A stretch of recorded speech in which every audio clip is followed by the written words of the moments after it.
And we've seen a lot of people coming. We've seen signs for Paxton Patriots. They had a big sign outside the room. And around 6:30, the Attorney General came in, and he was practicing his speech. He was obviously doing a sound check, and he was thanking his kids and his grandkids now. And so there's a lot of confidence in this race. But obviously there's a lot of concern from the Republican establishment about Ken Paxton. He has a difficult history, if you will. He was impeached by the House, the Texas House, and then of course he was survived the effort to remove him from office. He's had criminal allegations against him in the past also, which he has survived. I mean, there's no doubt about it, he has been a survivor, and he has used all of those things to portray himself as someone who's been a victim of the establishment and of people that are out to get him. He has, obviously closely aligned himself with President Trump, and he has, but pointedly, the president has not taken a stance in this race. So, we're very much expecting that he will make the runoff and waiting to see what happens in the general election. We are waiting to see about that, and clearly the momentum is behind him. It is interesting, though, you're talking about how he has just survived all those political challenges. The other person the momentum is behind as well is James Tallarico, the state representative from the Austin area. Cole Sullivan is with him tonight. Jason, you're right. Their campaign here is hoping to capitalize on some of that momentum, some of it national momentum, as we saw after the controversy after that Colbert interview on The Late Show that really got a lot of name recognition for James Tallarico against an opponent who already has a lot of name recognition and also a lot of money in this race as well. You talk about the impact of Dallas County extending the hours could be significant on this race, especially on the Democratic side. 3 times more people turned out to early vote in Dallas this cycle compared to the last midterms, and that's Crockett territory. So I was really interested to see what the Tallarico campaign was going to say about this confusion that you were talking about at the top of this hour. The Tallarico campaign put out a statement saying they support extending those voting hours in both Dallas and Williamson County down here near Austin, where we've also seen some of that. Dallas is Crockett territory, though, so seeing what that impact will be on the final election totals will be very interesting. Here in Austin, where I am with the Tallarico campaign event, people are starting to trickle in. It's getting a little bit loud behind me. They're handing out signs that, again, just shows the contrast between the two candidates in this race. The signs here for James Tallarico say, "Love thy neighbor" on one side and Tallarico for Texas on the other, trying to draw that contrast and approach, again, in a race that doesn't have much difference on the issues, but a lot on the approach of the candidates, Tallarico and Congresswoman Crockett as well. My colleague Natalie Haddad is covering Congresswoman Crockett and is in Dallas at her watch party. Natalie, what's the atmosphere like where you are? Hey, good evening to you, Cole. Hope you're having a good time over there. Things are slowly starting to pick up here at the Crockett Watch Party. Across the Metroplex, we know that the Crockett campaign has been stopping by polling areas, still talking to voters to the very last minute when they possibly can. We know that Jasmine Crockett herself was just a little while ago with former Representative Colin Allred holding a press conference about the mass confusion across Dallas County and all of the voters who were being turned away from from these voting locations, not at the appropriate ones. I have a statement that she released earlier around 6 o'clock today talking about that. We know that Representative Crockett had been monitoring this situation all day, and she says that this was intentional. In her statement, she says this effort to suppress the vote, to confuse and inconvenience voters is having its intended effect as people are being turned away from the polls. We are monitoring the situation and working with our local county party to explore all solutions, including the extension of Election Day voting hours in which this was successful. Dallas voting locations now open until 9 p.m. We have not seen Representative Crockett here at her watch party just yet, but we know that that will be happening shortly, and we do have plans to interview her and ask her about this mass confusion, about how she believes this was intentional by the Dallas County Republican Party, and to see what she may feel come end of the night, if she wins or if she loses. How many votes do we think, or does she believe that she lost because of this mass confusion? So a lot of questions for her and for really the state on how this, and the county on how this was, how this went out today with so many voters being turned away. I know some of our colleagues earlier in the day, as they were going to voting locations and speaking with frustrated people, they said, well, I'm just not going to vote at all. So it will be interesting to see how many votes were cost at this expense. I'll send it back to you. All right, Natalie, thanks so much for that. Just a reminder here, as our coverage continues tonight, we will have some live pictures on the sides of the screen here showing live counting in all 4 of the major counties here in North Texas, in Dallas County, Tarrant County, Denton County, and Collin County. You will see that on the screen throughout the evening as we continue the conversation here. Matt Engel, let's start with you. We just heard what Natalie said at the Crockett campaign here tonight. She says this was intentional by the GOP because it deliberately wanted to split up the voting that they have had for years together.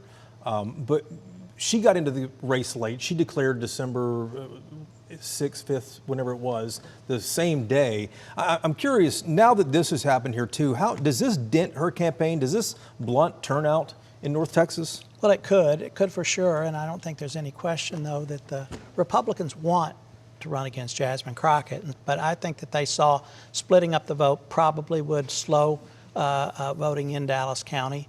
But I think Jasmine, though, she did start late. She hasn't run a traditional campaign, but I think there is increased turnout in North Texas because of her campaign, and I think it will affect other races down ballot, even if it's not enough for her to nominate her statewide. You think it could impact other races down ballot, though? Yeah, definitely. How so? We see that over in Tarrant County that Chris Turner is running behind an early vote by a little over 1,000 votes. That would not have happened had you not had Jasmine Crockett really driving the turnout in Tarrant County of African-American voters. And of course, yeah, Chris Turner, state rep, longtime state rep from Grand Prairie, the Tarrant County side of Grand Prairie, as Bud likes to remind me all the time. Alfredo, when you hear this conversation, and we all know, we've heard quite a few times rather, that Republicans want to run against Jasmine Crockett. They think they can defeat her in the fall. Was this splitting the primaries maybe going to backfire on them in Dallas County, since this is her home base? Well, I don't think this was a concerted effort to try or dissuade people from getting to the polls. As Bud said, I mean, Democrats are responsible for educating their voters on how they should vote, and that clearly didn't take place at the local level. Is Jasmine Crockett a better candidate for Republicans to run against in a general election? Easily. She's unpredictable. She runs a non-traditional campaign. We don't know what may come out of her mouth at any given moment. So she certainly presents an opportunity for Republicans to take advantage of. As Matt said here, clearly she has had an impact on the North Texas turnout. And so it's still a little early to see whether or not this confusion, whether or not this delay in the votes is going to have an ultimate impact on the statewide turnout for the U.S. Senate race. And I'm curious, Domingo, you watched Dallas County politics, Democratic politics in this county for a long time. Should the party have done a better job alerting voters and alerting their primary voters? Evidently. When you got people waiting an hour, 2 hours at 7 o'clock. The fact of the matter is, I don't think it was anticipated the way that the turnout has been. It's record numbers of turnouts. Statewide, Democrats have outvoted Republicans for the first time in 20 years. And this Crockett-Tellerico race and the enthusiasm to vote against what's happening in Washington has generated turnout, and I don't think the local officials were prepared for it, and that's why we're seeing this kind of chaos right now at the polls. Jason, I'll jump in and say that 20% of these Democratic of the voters have not voted in a primary before, so they weren't on any kind of Democratic text list or email list. Democrats wouldn't even know that they plan to come out and vote in the primary to notify them about the change in polling place. What's your take on all this? Is it going to pass? Go ahead. I also saw a stat that 21% of the Democrats who voted early were actually Republicans voting in the Democratic primary for the first time. So just that 20% of new voters also not knowing where to go vote. Yeah, I don't know if I buy that. That's a big number. But there are a lot of competitive races on the Republican side. I'd be surprised if you had Republicans doing that. Maybe, but we've got competitive races on the Republican side too. But I love how much credit, Matt. Thank you for the credit for that. changing up the race by splitting the ballot and all these Well, evil plans. But I I think you you'll thank me. You've got about 20 years of Republicans changing the rules in order to benefit themselves. But this is all very simple. I mean, I think the Talarico campaign has infrastructure. They are organized. They have a get out the vote machine. The Crockett campaign has none of those things. Certainly not at the level that Talarico does. He can do the job of getting people out. Here we are at 7:28. We've been waiting for numbers to come in, and Jason Wheeler over on the big board has been waiting as well. I see a few of the counties already lighted up, which means there are some counties that are reporting vote totals coming in. And these are still super early, but at the end of the day, a lot of folks want to know which way is this thing going. Right. And this is 12% of the total vote. So this is, not too shabby. It's kind of a patchwork quilt that we're looking at right now, though, Jason. And one more note about Dallas County. Again, if you gave up and you didn't go vote in Dallas County, you have until 9 o'clock tonight. The polls are staying open. They've extended the voting hours. Our reporter, Brittany Moncrief, here today went on to the site for the county where you're supposed to punch in your information, and it tells you where to go vote, whether you're a Republican or a Democrat. And in both instances, she tried on both ends just to see what it would say, and it said go to any voting center. Wow. That's what the official website was showing her. So who's responsible for that confusion? Is it the party? Was it misentered at the county side? Who knows? At the end of the day, though, the bottom line is it's still more confusion from what was, people thought was an official source. Okay, so let's get into the numbers here. This is looking at the Democratic side just because we were talking about Jasmine Crockett and James Talarico here. This is with about 303,000 votes in. Keep in mind, in early voting, Democrats statewide cast 1.4 million votes approximately. So this is less than a quarter of that early vote that we're looking at here. Right now, Jasmine Crockett in the lead. We expect again for this to change wildly, perhaps over the next couple of hours. Before you spin off this, let's note too, Talarico's from Central Texas. He's has a lot of he was a teacher in San Antonio. San Antonio, Bexar County. None of those are reporting yet. No, we got nothing in Bexar, nothing in Comal, nothing in Hayes, nothing in Travis, nothing in Williamson right now. So again, patchwork quilt that we're looking at here as we try to get an early grasp of what the numbers are looking like. And also, I just want to tell you, if you're following along with us on the Secretary of State's website, you will notice that in many cases, these numbers are different than what you're seeing online. The Secretary of State, once it gets to them and they put out those numbers, that is absolutely official. It's been stamped official. What we're relying on here for the purposes of speed is the Associated Press. The Associated Press has people in all of these election offices, or many of these election offices all across the state. So as soon as those election offices are transmitting those numbers to the state, they're seeing those numbers, we're populating those into the board, just so everybody knows. Let's look on the Republican side here in the race for Senate. You can see incumbent John Cornyn ahead here. Again, this is with about 373,000 of the 1.2 million votes cast in the Republican primary. So again, just a sliver of what we're looking at, but you can see what is developing here among these three big names that are vying for this. And interestingly here, Jason, everybody expects this to go to runoff. You start seeing some of these candidates down here that maybe a lot of people haven't heard of before. When you start talking about 3.5%, 4% that they start siphoning off, you have even more of a chance of this going to runoff, and it can kind of determine who is in that second or third place because only the top two get to go on to the runoff. Let's go through what else we have. Yeah, let's look at this because as we talked about, Texas is going to have a new Attorney General for the first time in more than a decade now that Ken Paxton is running for the U.S. Senate. You can see here Mays Middleton out to an early lead, but again with just a sliver of the vote in. Chip Roy, Representative Chip Roy coming in at second there. Not surprisingly, Mays Middleton doing very well in Galveston County. That's where he is a senator, but also cleaning up pretty nicely in Dallas County. Nearby, next door, Tarrant County, and then of course in Denton County. We don't have any numbers for Collin County just yet, but he's doing very well in all of those places, as well as Williamson County, which is a big vote machine there for Republicans as well. Let's look at the Democrat side of things here.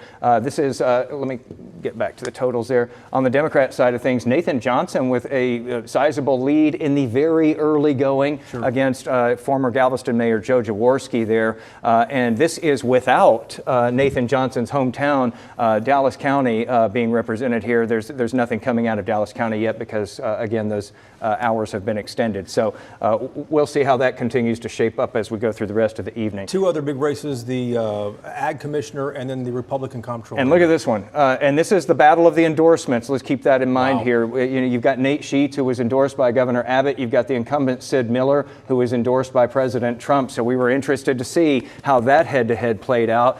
Nate Sheets out to an early lead. And again, a lot of that here in North Texas. Dallas County, 63%, 57, 58% in Tarrant County, and Denton County, 66%. And that's with a pretty sizable amount of the vote already counted in those places. So that's shaping up to be an interesting one. But again, a lot of vote left to come in that. And then finally, let's close on Comptroller here. Don Huffines out to a very early lead there. You know, former state senator from in North Texas, doing very well in the big counties in North Texas, pulling a pretty sizable amount of those early votes that are coming in.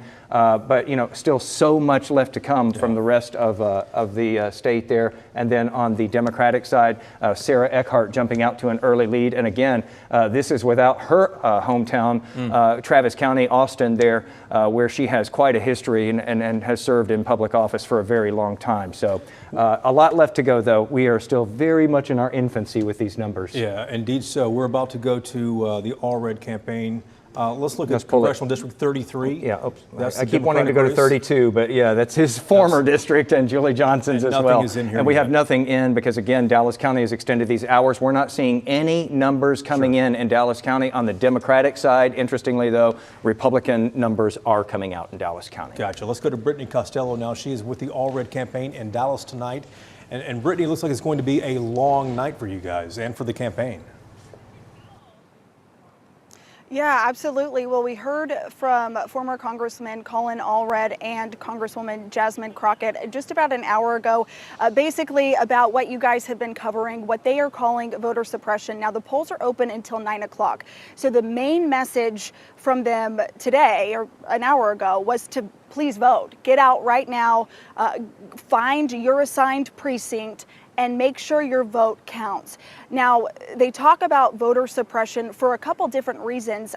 If you are a voter in Dallas County, it's not that you are not allowed to vote, but if you are not at the right polling location, they were turned away. And so the issue is the damage of that person being turned away. We asked them, is the damage done? The polls are open a little bit longer, but is the damage done? And that was the biggest question. Was they were talking about the mom who we saw earlier today with the stroller and 3 kids. And is that person, if they are turned away, going to come back out to vote? Take a listen to Congresswoman Jasmine Crockett.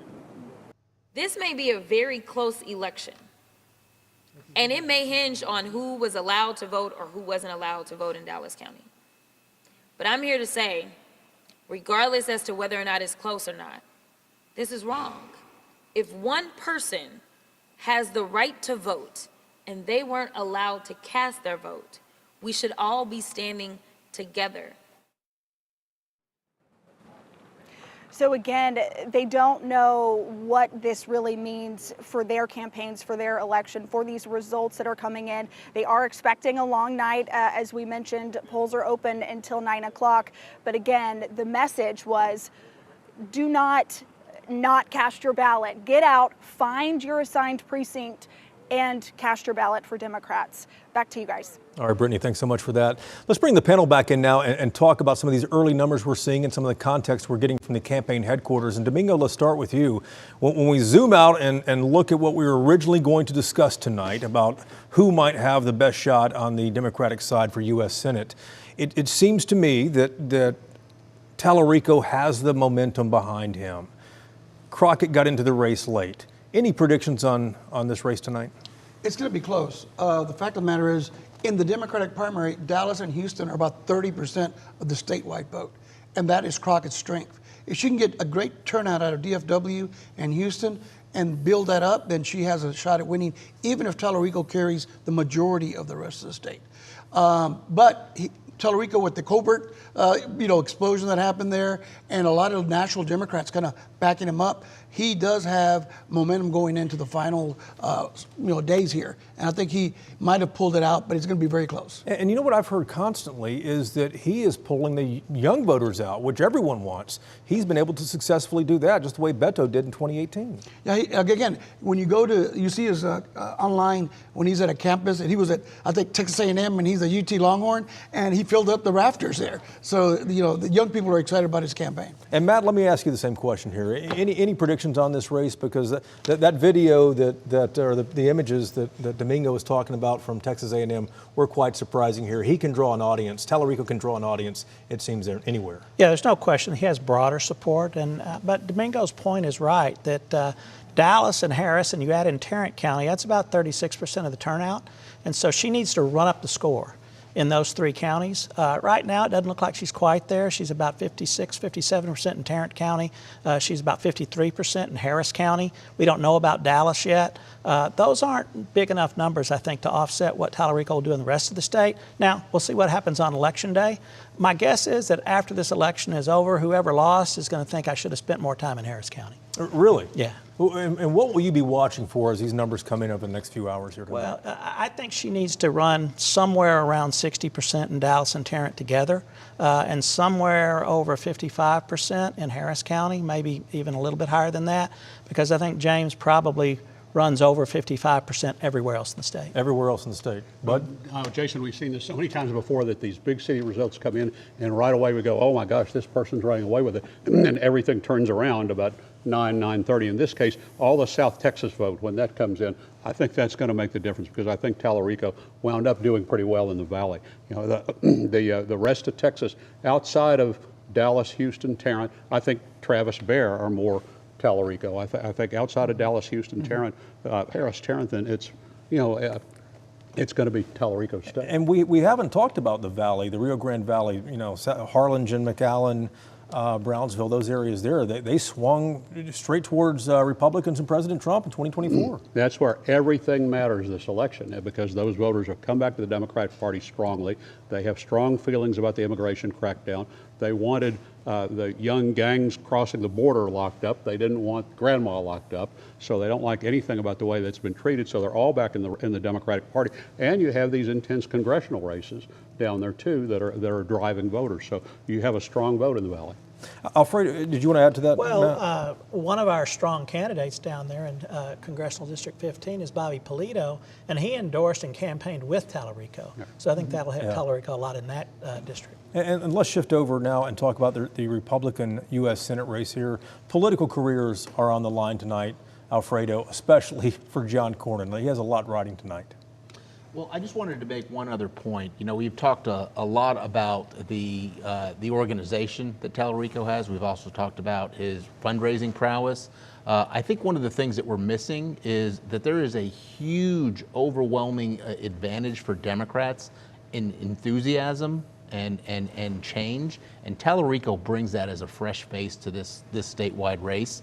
There is a tremendous amount of enthusiasm about Democrats about trying to turn Texas blue, and I think that Tallarico is probably going to benefit that and maybe even squeak out a race at the end. Yes, there are careers on the line in the U.S. Senate race in Texas for the Republicans. I think it's obviously going to go to a runoff. We don't really have a fresh face that seemed to have emerged. I had personally thought that Wesley Hunt may have made a stronger showing, being a younger generation voter, being a veteran, being a new perspective, new type of conservatism, that might catch on. But clearly the sides have been chosen, and it looks like it's going to be a Paxton and Cornyn runoff. And quite frankly, there's not a whole lot of enthusiasm for either one. When we talk about fresh faces, like he's talking about, if Tallarico becomes a Democratic nominee here, you're the ad guy, you're the image guy here, Vinny. How big of a deal is that when you're going up against a potential veteran, whether it's John Cornyn or Ken Paxton, or maybe even Wesley Hunt if things go his way tonight. Right. No, I think that's huge, and I think that's a real opportunity because James Talarico can speak Republican. We've heard him do it, and that's very appealing. So from an ad guy point of view, he's a good guy to have. Now, granted, he's never had a tough campaign, and he's going to have to take on a lot of bad votes that he's taken, a lot of bad things from the National Democrats. So he's about to have his hands full.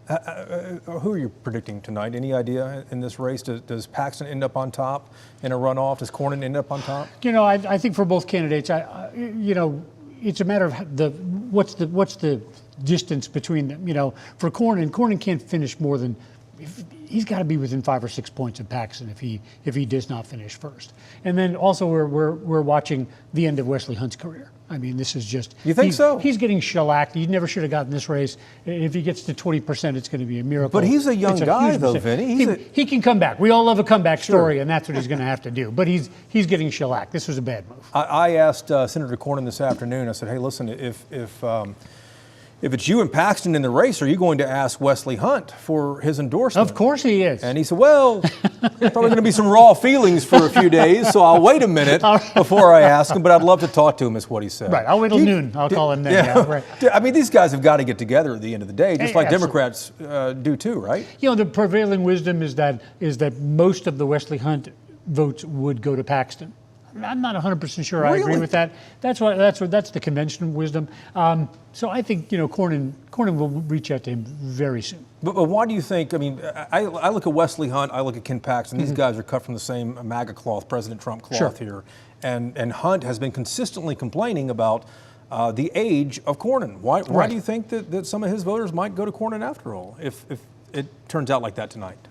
Well, yeah, look, I think the prevailing wisdom is that Paxton and Hunt were splitting the anti-Cornyn vote.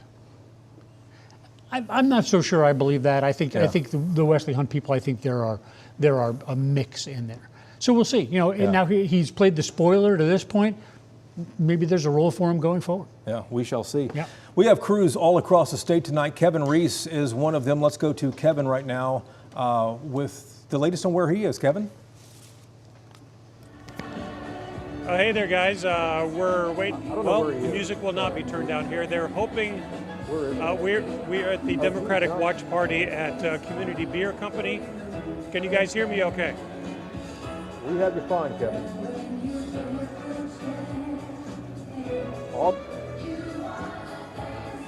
Hey there, guys. We are at Community Beer Company in Dallas. This is the headquarters for the Dallas County Democrats. We're trying to get the music turned down, but if we can, I hope you can still hear me. They're hoping to be celebrating here sometime soon, but with the polls staying open until 9 o'clock, we may not see many of the candidates here mingling with their voters here for quite some time.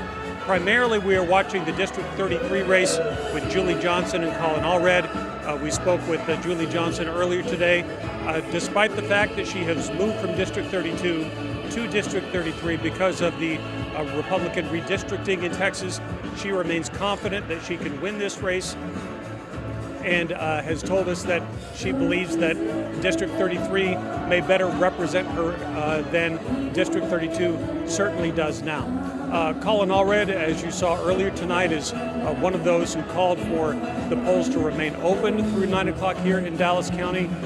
We have people at his campaign as well, but Julie Johnson and more expected here later tonight at the Dallas County Democratic Watch Party. We're hoping to speak with her and more as the night goes on and as we wait for those extended polls to close. Back to you. All right, Kevin, thanks so much. It is now 7:46. Polls have been closed for 45 minutes across most of the state, with the exception of Dallas County and in El Paso. And these are really the first numbers we have coming in here. This is statewide numbers, and this is a third of the total vote. The U.S. Senate race on the Democratic side, James Talarico leading this 52% to 47% for Crockett. We'll go over to Jason Wheeler in just a moment and figure out where this vote is coming from, if it's coming from North Texas, South Texas, Central Texas, or where exactly it might be coming from.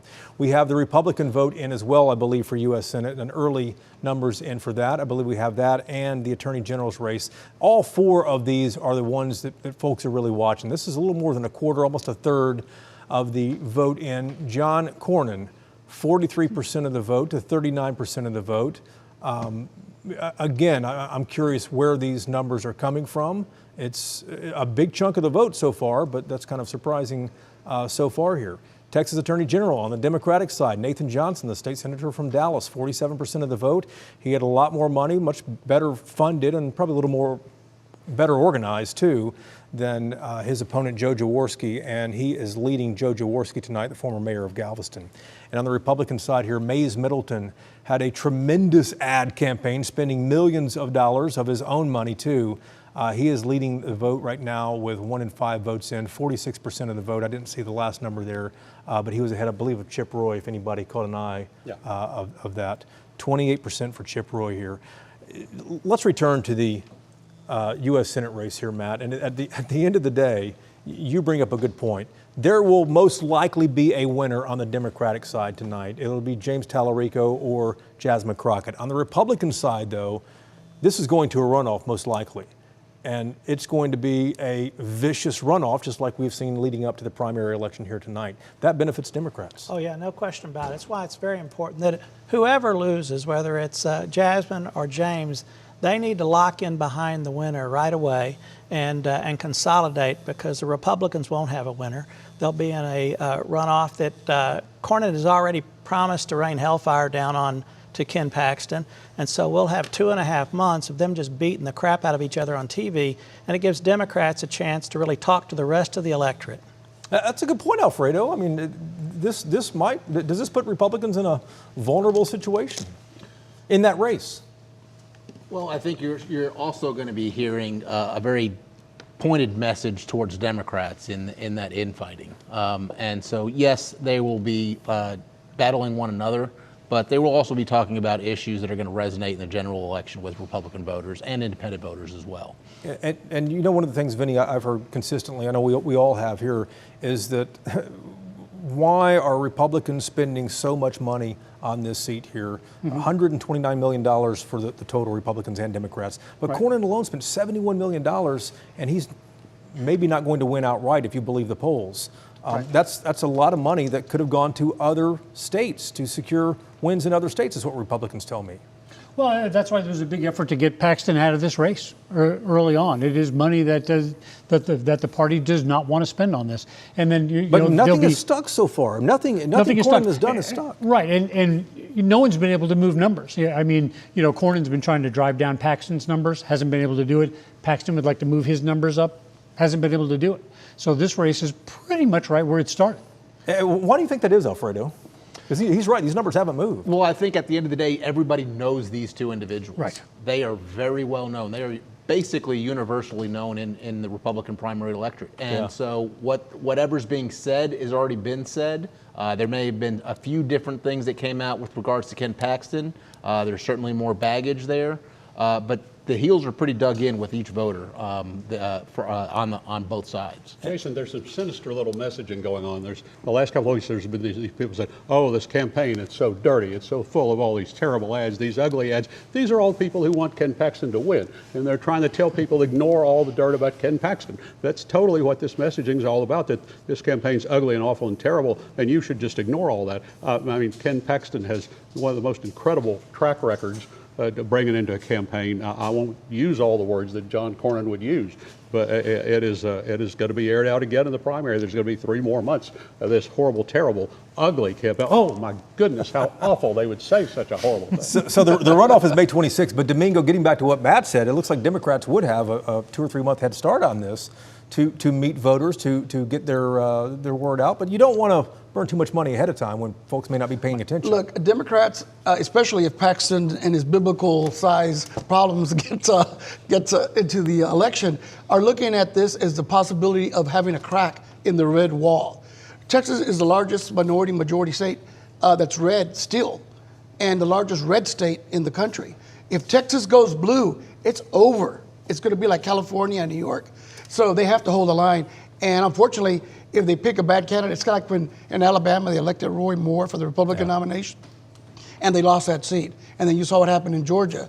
So I think if we have Tallarico, he could probably win because he speaks like a regular Texan. And can you imagine the preacher versus the adulterer?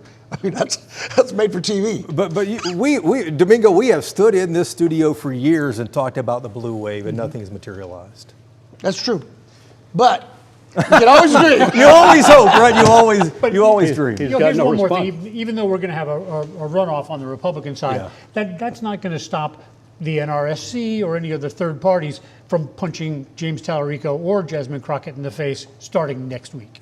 So it's going to get real in a hurry. What you need to say is if there's going to be just even a little ripple of a blue wave, this is the year it's going to happen. It's going to happen at the midterm, although Trump's been in twice of what's essentially a first-term presidency, when the Democrats would come roaring back against any president at any time, particularly against this president. This is structurally the year for some Democrat to win. But we had the same conversation here in 2018 about Beto O'Rourke. And we said maybe 2026. I think we may have, Matt. Well, that's where you get the challenge that Democrats have, because Texas is a hope for national Democrats, but it's not a priority. For Republicans, it is the most important thing. And so that's why I think you may see the NRCC or NRSC come in and run ads against either Tallarico or Crockett, while you've got a slug out between Cornyn and Paxton. But I would rather have that. I would rather have that than have the back and forth with the Republican right away.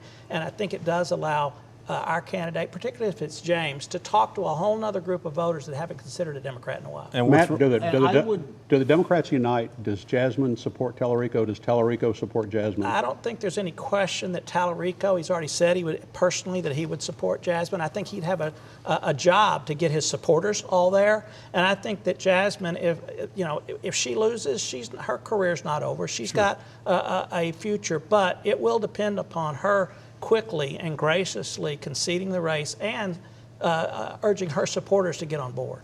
I'm glad Bud brought up that question, because regardless of the next 2 months in a runoff election for the U.S. Senate, Republicans will coalesce around the eventual Republican nominee for Senate.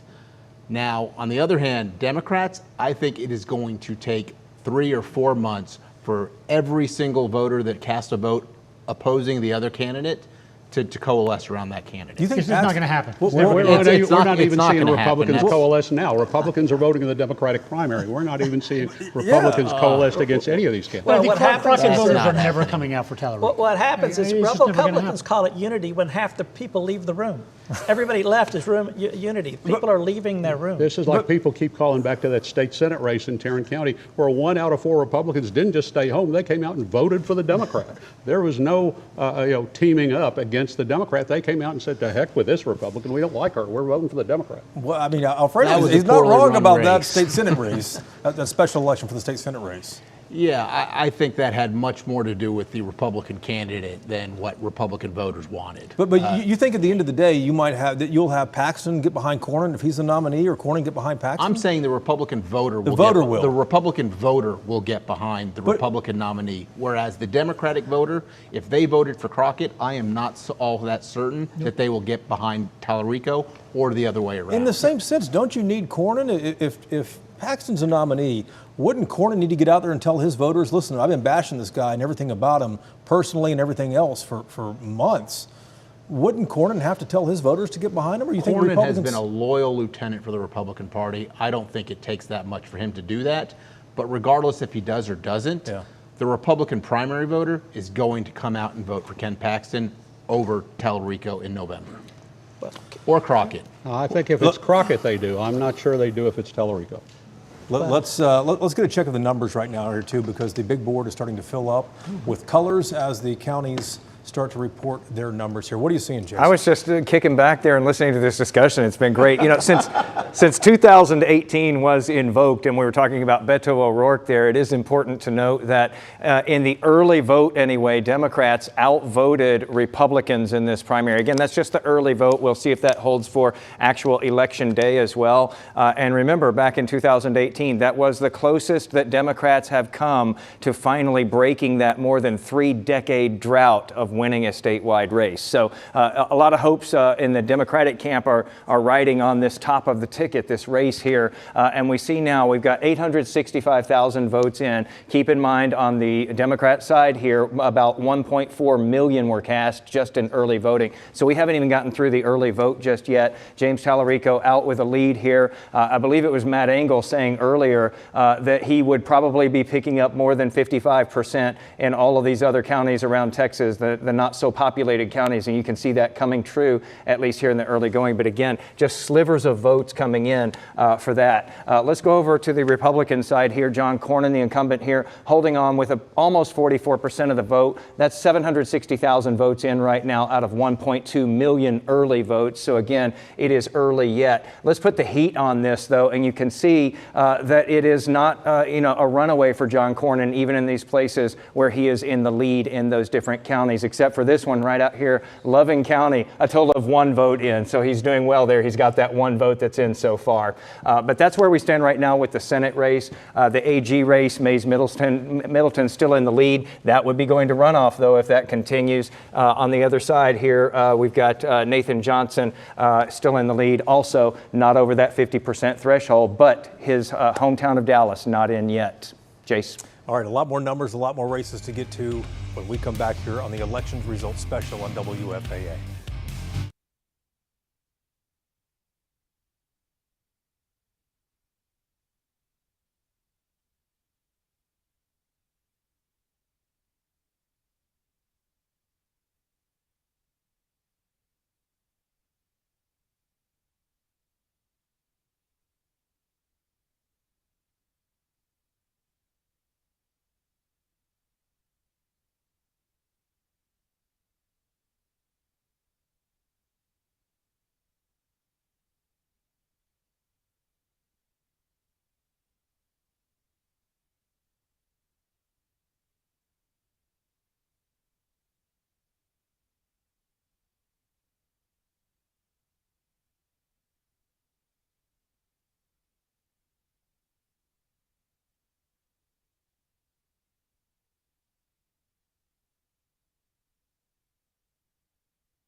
Tonight, Texas is counting the votes. Nominees about to be named. I don't just fight Republican extremism, I beat it. I'm not running just to run. This is about winning.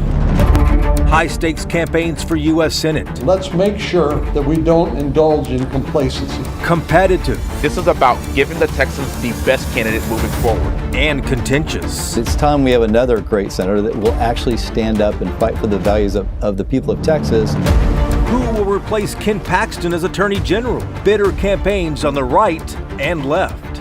Plus, redistricting rewrites the congressional map, leaving incumbents fighting for survival. He's hopscotching around to try to find something to run in. Listen, I think it's not about her. It's not about anyone else. Tonight, we have crews with candidates across the state, real-time results, and expert analysis. It is election night on WFAA.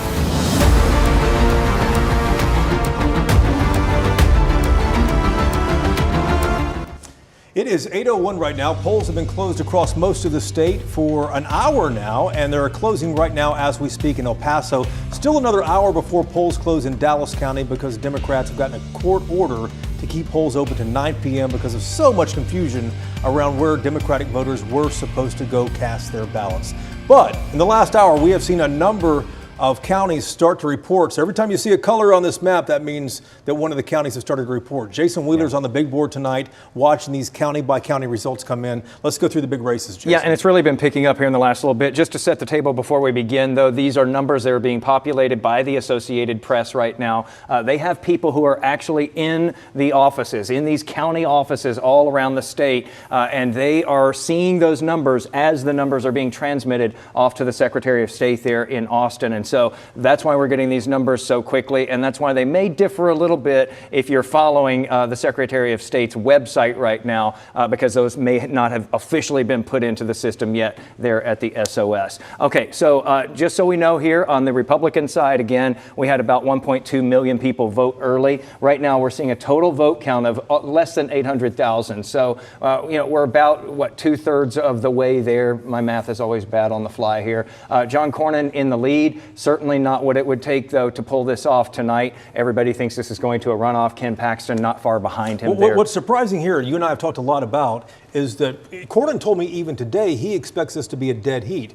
We're a little more than, we're 2/3 of the way there. Two-thirds of the way. And Cornyn has a 3.5-point lead here. Yeah, and he has to, feel really bad about all the people further down on this same race here. You got 1, 2, almost 3.5%. Eating up more of that vote. Yeah, it makes a difference when you start talking about this. If you can try to edge above that 50% mark and take it away tonight versus going to a runoff. Let's look at the Democratic side on this. It's slim margin here. James Tallarico ahead right now, 871,000 of 1.4 million or so votes cast in early voting. So we're night's still young there. We still have a lot of that early vote left to come in. And we still don't see anything on the Democratic side for Dallas County, which of course is where Jasmine Crockett is a representative. So, that could really affect things. But, Matt Engel was telling us a little while ago that she would have needed to do better in Harris County. Right now, the AP is estimating that we're looking at probably about 2/3 of the vote or so from Harris County, and she's standing at about 54%. I think Matt said that she would need, 60, was it? A little over 55. She's so close. Underperforming that just a little bit. We'll see if that changes as more of that vote comes in. We have been getting Travis County in, though, not unexpectedly. James Tallarico doing very well there because that is where he is a state representative. Nothing from Bexar County yet, where he started his career as a teacher there in San Antonio. So we're not seeing anything on that just yet. Let's flip down to the Ag Commissioner race here and bring up the totals. Nate Sheets, this has been sort of the case since they left the gates here a couple of hours or an hour ago. The incumbent here, Sid Miller, endorsed by President Trump. Nate Sheets endorsed by Governor Abbott. This is a battle of the endorsements. You've got 558,000 votes in, and he's in a commanding lead there. Still a lot of vote left to go, though. Indeed. And this is fascinating because we don't often see the governor not endorse a sitting incumbent. He did. Right. Governor Abbott did not endorse Sid Miller here, as you mentioned. And Trump didn't endorse him until, last Thursday or Friday. So Pretty late in the game. That endorsement came kind of late. Will it matter tonight is something we'll be watching. While we're talking about endorsements, let's just flip down and go to the comptroller race here. Don Huffines was endorsed again by President Trump. Kelly Hancock, the incumbent, the acting comptroller right now, was endorsed by Governor Abbott, who's been helping him with putting those ads on TV. 623,000 votes in. Again, that's about half of what we saw in early voting on the Republican side. But look at this lead that Don Huffines has amassed right off the top here. That's a pretty difficult thing to eat into when you're 232,000 plus votes behind. But again, a lot of vote left to come in. We'll see if he can make some of those up. On the Democrat side of things, Sarah Eckhart comfortably in the lead right now with 680,000 votes in. But again, her hometown there, Travis County, not reporting yet. So she could run that number up a lot further when we start to see that come in. You want to go through some of these others? Let's go through it. People want to see the numbers. Let's just go down through the numbers. Bobby Pulido, the Tejano star. The big Tejano star. A lot of people watching this internationally. People are watching this. Yeah, this one has been a big deal. It's been a focal point.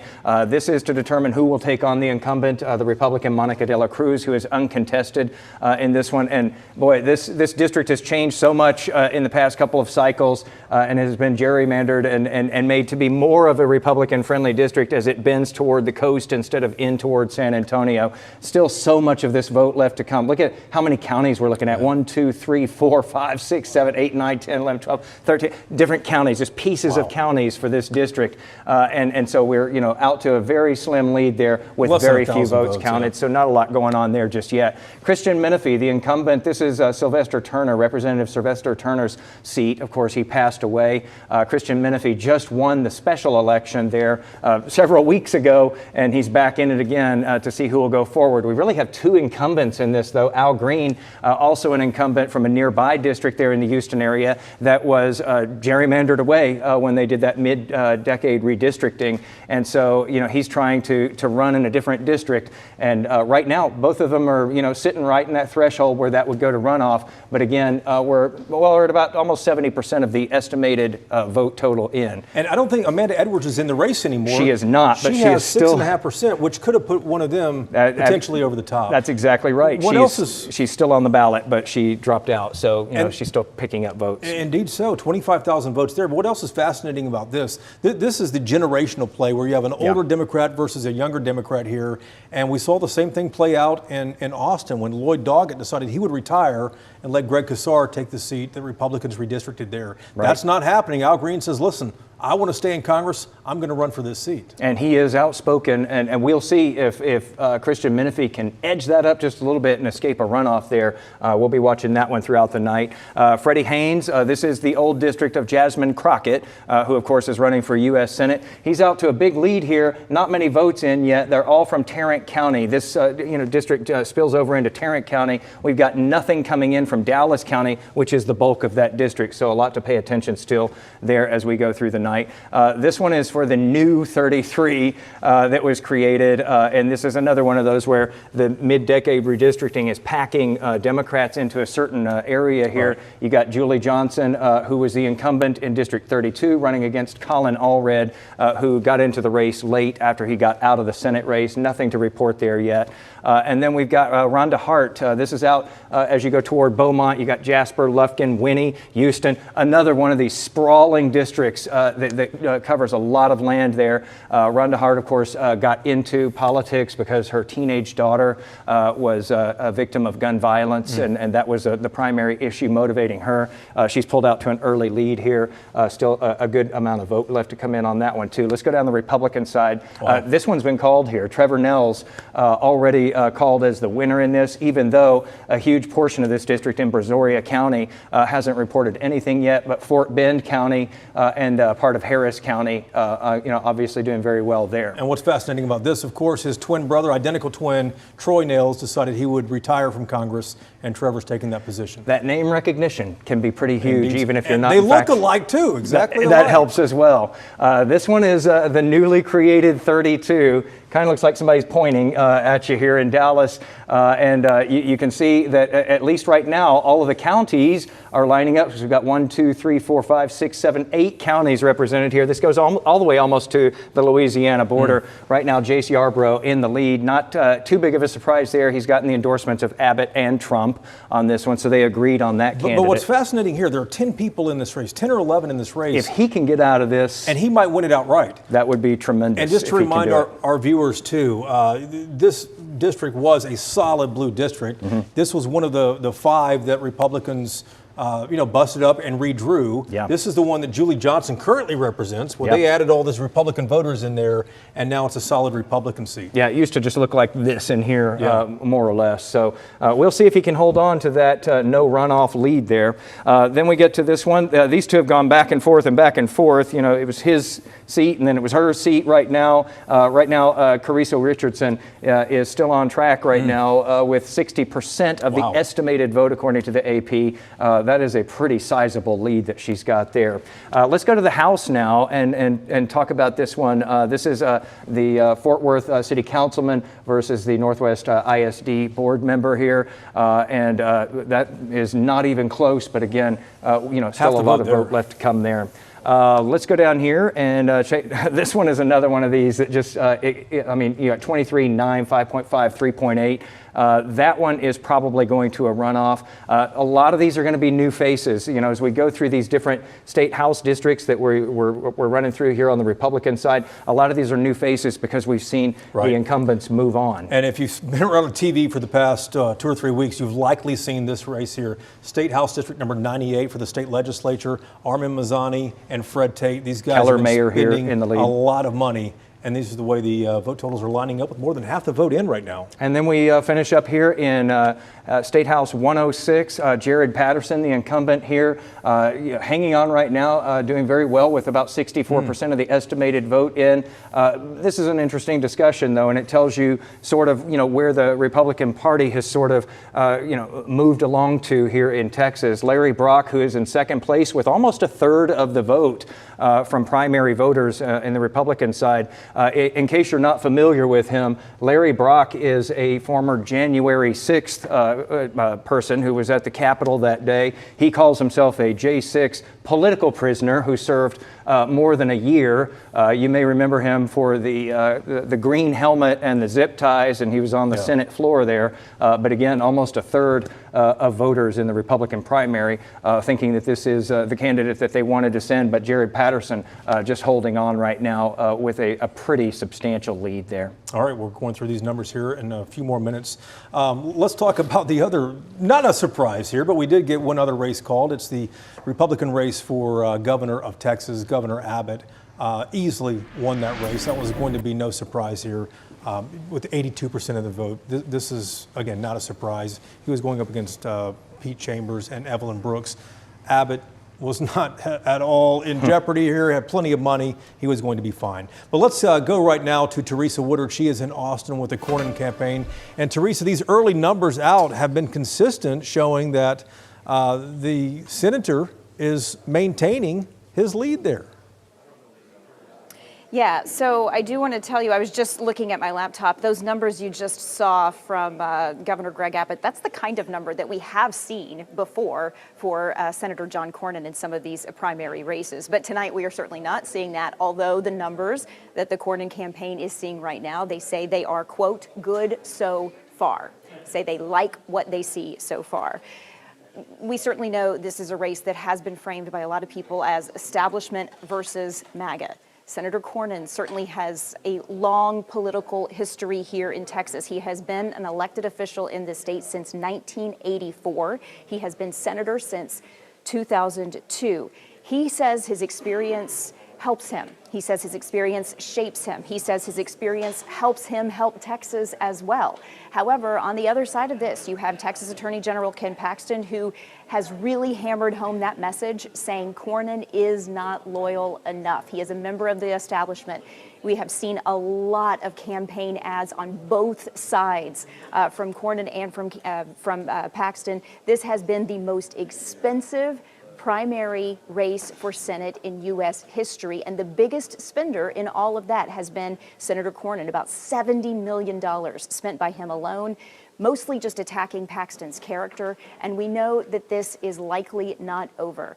The Cornyn campaign fully expecting that tonight will end with those two candidates, Senator Cornyn and Attorney General Ken Paxton, going to a runoff. They are fully prepared for that, and that is why tonight, you may see behind me, this is not a traditional watch party. In fact, there's been some awkward silences here because it's really just a room full of reporters who are standing in front of cameras and giving live reports like I am, and we are expecting to hear from the senator at some point, most likely within the next hour. He will likely be taking that podium that you see behind me, giving a few short remarks to the cameras and then taking questions from reporters here. We know that the senator spent the day here in Austin really just meeting with his advisors, trying to get the vote out, trying to get people to go and vote on this election night. We will continue to keep you posted throughout the evening, but for now, we'll send it back to you, Jason. All right, Teresa, thanks for that insight. We do expect to hear from the senator, as she said, in the next 15 to 20 minutes, potentially there in Austin. Let's go now to Jessica Guzman, who is the editorial director for VoteBeat.org. Tonight, like the last couple of elections, I believe, you were down in Central Texas in Gillespie County. But let's zoom out for a moment here. What kind of surprises are you seeing? Because you look at this stuff at the granular level. You know, I think the biggest surprise that we're seeing is in the county that you are coming to us from, which is where there was a lot of confusion today, as I'm sure you've reported, around where people vote because it was different this year. We went to a precinct-based model this year. And so while that was a surprise, it shouldn't have been. Making that big of a change in that big of a city is a difficult thing to communicate to that many voters. And it appears not to have gone quite as well as the parties might have hoped. Whose fault is that, Jessica? Is that the Democratic Party's fault for not getting the word out to its voters and to potentially new voters?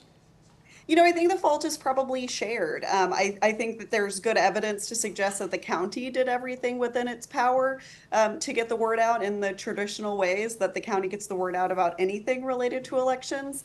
But the parties run the primaries, right? They're a party function. And so when the GOP held out and thought that they might hand count all of the many thousands of ballots in Dallas, their choice was to not hand count because that would have taken so many people, but instead to placate supporters by going to a precinct-based model, which they claim to be more secure. That meant Democrats also had to go to a precinct-based model because that's how it works. You can't have vote centers for Democrats and precinct-based models for Republicans. And so really it should have been on both parties to tell their voters where to go. Certainly, while Democrats have been the ones to ask for voting hours to be extended, Republicans were confused too and sort of unsettled by the concept that they would have to go into a different line or to an entirely different place than they've typically gone to.